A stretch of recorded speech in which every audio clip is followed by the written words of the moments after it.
This video will present topics of murder, violence, and death. It is thus unsuitable for all audience. Viewer discretion is advised. Alberta Williams was a 24-year-old Indigenous woman from the Gitxsan tribe in Gatineau, British Columbia. She was known for her kindness and caring nature.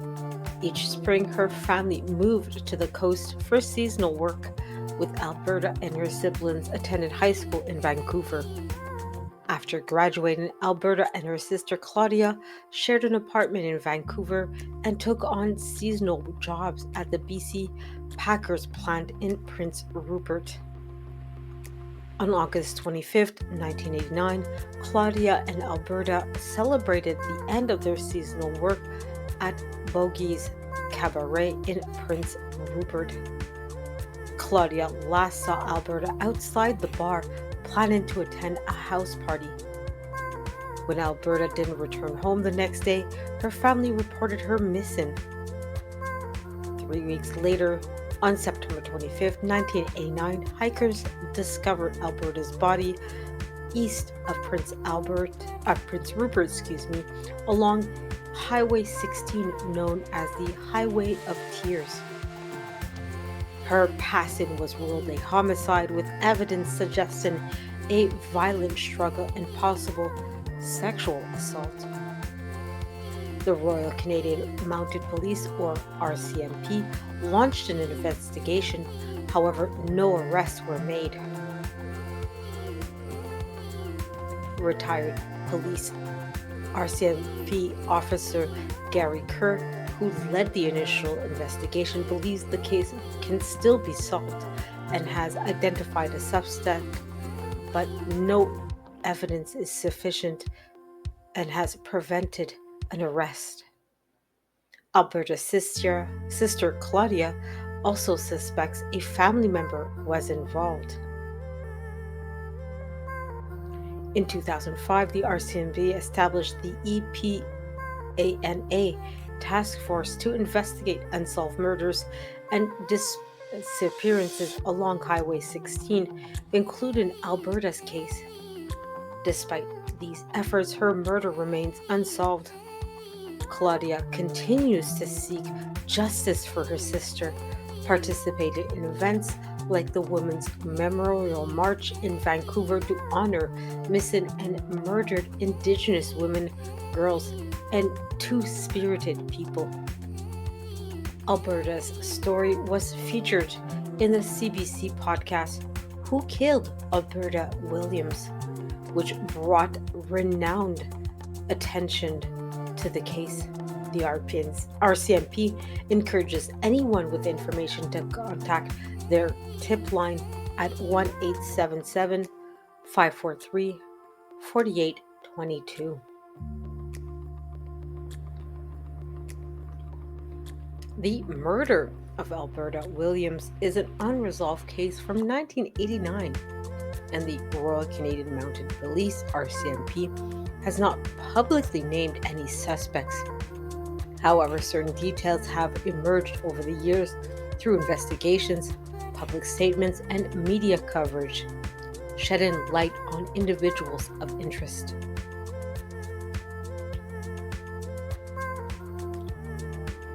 Gary Kerr, lead RCMP originally investigated the case and has publicly stated that the prime suspect was identified during the initial investigation.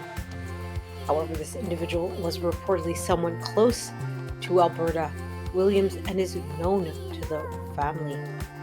Despite their suspicion, there was insufficient evidence to file charges. Kerr has since maintained that the case could still be solved if additional evidence or witnesses' testimonies emerge. The CBC podcast Who Killed Alberta Williams by journalist Connie Walker explored the case in detail, including the investigation into potential suspects. During the podcast, Claudia Williams, Alberta's sister, revealed her belief that a family member might have been involved in Alberta's disappearance and death. This claim points to internal tensions, but has not led to any public accusations or arrests. The podcast also featured anonymous interviews suggesting that the person Alberta knew may have been involved in her death. However, these claims remain unverified due to the lack of corroborated evidence. Alberta's case, like many others involving Indigenous women, has been mired in systematic issues, including racial bias in investigations and lack of transparency. Speculation about the involvement of someone in her social or family circle has complicated public understanding of the case. The RCMP's EPNA task force, created in 2005 to investigate cases along the Highway of Tears, reviewed Alberta's case. They have not disclosed details or information about suspects due to the ongoing nature of the investigation. The lack of evidence in the case has made it difficult. Alberta's body was discovered weeks after her disappearance, which compromised the collection of forensic evidence. In many cases, there's fear of retaliation or distrust of law enforcement, which may have hindered witness cooperation. Many Indigenous communities in Canada have historically faced institutional barriers in seeking justice. As of now, no one has been officially charged or publicly identified as a suspect in Alberta's Williams murder. The case remains open, with the RCMP encouraging anyone with information to come forward. If you have specific areas that you have information on the case, please contact the RCMP or your local law enforcement agency with the information. In the case of Alberta Williams, who was murdered in 1989, involved multiple law enforcement agencies and initiatives over the years. Here's a brief description and account of the agencies and individuals involved in the investigation, highlighting their roles, contributions, and challenges. Indicated earlier, there was the Royal Canadian Mounted Police, or RCMP. Their primary responsibility was as the lead investigation into Alberta's Williams disappearance and subsequent murder. Their initial task was to conduct initial searches and interviews and investigated leads related to Alberta's last known whereabouts, including the bar and the house party she was reported to have planned to attend. Unfortunately, there was a lack of sufficient forensic evidence. There was also witness reluctance to share information, possibly due to the distrust of law enforcement agents. Alberta's body was found weeks later, limiting the effectiveness of forensic analysis. From 2005 and onwards, there was the EPANA task force, the purpose of which was to investigate cases of missing and murdered women along British Columbia's Highway 16, also known as the Highway of Tears. Alberta's case was one of the key files handled by this task force. Its focus was on cases from 1969 to 2006 involving women who who disappeared or were murdered along highways in northern British Columbia. This task force re-examined Alberta's case using modern forensic techniques and investigative strategies. It also encouraged the public to come forward with tips or new information. However, despite significant resources, no suspects in Alberta's case have been publicly charged, and systematic issues involved in the case still remain relevant, especially when concerning Indigenous women. Gary Kerr was the primary agent in the RCMP who led the original investigation into Alberta Williams' murder. Kerr publicly stated that he believed that the case could be solved and that the suspect was identified during the investigation, but there was insufficient evidence prevented any charges to be formally laid against him. There were, of course, many Indigenous communities and advocacy groups involved in the case. Alberta's family and members of the Gitxsan Nation have played significant role in advocating for justice in the case.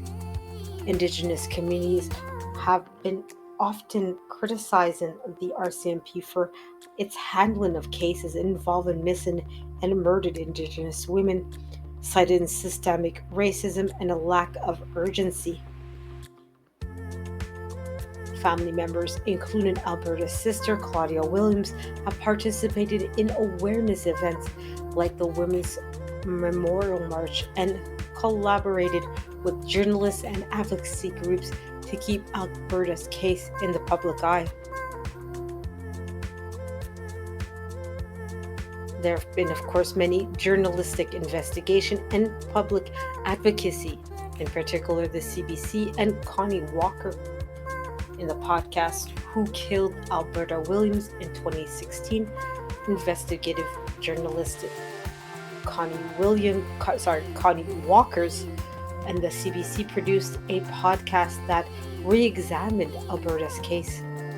The podcast uncovered new leads, included anonymous testimonies, and highlighted systematic issues in investigating cases involving Indigenous women. While not a law enforcement entity, the podcast prompted renewed public interest and calls for justice. There was also a national inquiry into missing and murdered Indigenous women and girls, otherwise known as the MMIWG. While not directly responsible for investigating Alberta Williams' case, the MMIWG inquiry has brought attention to systemic failures in addressing violence against Indigenous women. The inquiry's findings have reinforced the importance of revisiting unsolved cases like Alberta's. While not publicly disclosed in details, advances in forensic technology and partnerships with external agencies have likely been considered during the case's re-examination by the EPANA task force. Currently, the RCMP continues to list Alberta Williams' murder as an unsolved case and encourages the public to provide tips through their dedicated line, which is 1-877-543-4822. Collaboration between law enforcement agencies, Indigenous communities, and advocacy groups continue to remain vital for solving the case. The murder case of Alberta Williams involves limited publicity disclosed evidence as it remains unsolved, and the RCMP has not released comprehensive details to preserve the integrity of the investigation. Here's a brief account of the evidence and information known about the case. Alberta's body was found on September 25, 1989, in a wooded area along Highway 16 east of Prince Rupert, British Columbia. This highway is part of the area later referred to as the Highway of Tears. Her body showed signs of a violent struggle. Reports indicated she may have been sexually assaulted before her passing. Due to the time elapsed between her disappearance on August 25, 1989, and the discovery of her body on September 25, 1989, forensic evidence was likely degraded. Alberta was last seen alive outside Bogey's Cabaret in Prince Rupert, where she had been celebrating with her sister Claudia and other co-workers. She reportedly left with an unnamed individual intended to attend a house party. Several people saw Alberta on the night of her disappearance, but accounts have been inconsistent or incomplete, possibly due to fear of retaliation or mistrust of the authorities. The RCMP has acknowledged that a suspect was identified early in the investigation, but there was insufficient evidence to press charges. Connie Walker's CBC podcast, Who Killed Alberta Williams, revealed anonymous accounts suggesting that Alberta might have been killed by someone she knew. At the time of the original investigation in 1989, forensic technology was less advanced. Key forensic methods such as DNA profiling were not widely available or used at the time. The EPANA, or EPANA, task force has re-examined Alberta's case, potentially applying modern forensic techniques to any preserved evidence. However, no breakthroughs have been publicly disclosed. Alberta's body was discovered 3 weeks after her disappearance, complicating the collection of physical evidence in the case. Exposure to the elements likely degraded biological and physical evidence on or near her body. Connie Walker's investigation uncovered allegations and suspicion from Alberta's family and community members, pointing to possible involvement by someone in her social or family circle. These testimonies are compelling, but have not been corroborated by physical evidence. The RCMP and EPANA task force have not disclosed details about additional evidence, including whether weapons or objects related to the crime were recovered, or if surveillance footage or physical traces from Bogey's Cabaret or the party Alberta planned to attend were involved. In conclusion, while some evidence has been identified, the lack of publicly available information, combined with the case's age, present significant challenges to solving Alberta Williams' murder. Key limitations include the absence of immediate forensic evidence, the degradation of physical clues, and relevance on the incomplete or unverified witness accounts. If you do have information about the case, please contact the RCMP or your local law enforcement agency.